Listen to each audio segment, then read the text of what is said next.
Trump ఇరాన్కి ఇజ్రాయెల్కి మధ్య cease fire ఒప్పందం కుదిర్చాడు June 24. అయితే ఇరాన్ ఒక రాకెట్ వదిలిందని చెప్పి ఇజ్రాయెల్ మళ్ళీ మధ్యాహ్నం కల్లా రిటాలియేట్ చేసింది. ఇరాన్ మీద బాంబుల వర్షం కురిపించింది. ఇది ట్రంప్కి నచ్చలేదు. సో ఇద్దరిని కోప్పడ్డాడు. నేను సీజ్ ఫైర్ చెప్పిన తర్వాత కూడా ఇరాన్ ఒక్క రాకెట్ వదిలింది. సరే, ఒక రాకెట్ వదిలింది కదా, అది ఎక్కడికి పోయిందో కూడా అర్థం కాలేదు. ఈలోపు ఇజ్రాయెల్ మాత్రం దాన్ని రిటాలియేట్ చేసింది.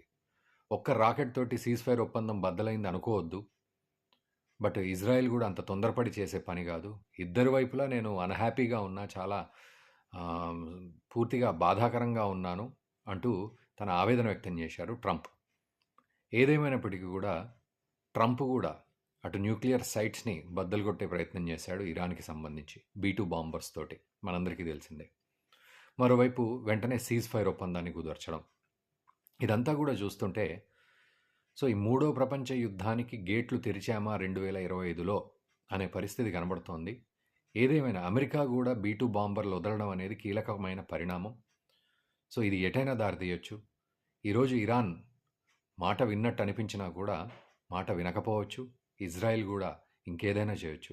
ఏ రోజు వరకు సీజ్ ఫైర్ బ్రేక్ అవ్వకుండా ఉంటుంది అనే విషయం మాత్రం మనం వేచి చూద్దాం. మీరు కూడా కామెంట్ చేయొచ్చు.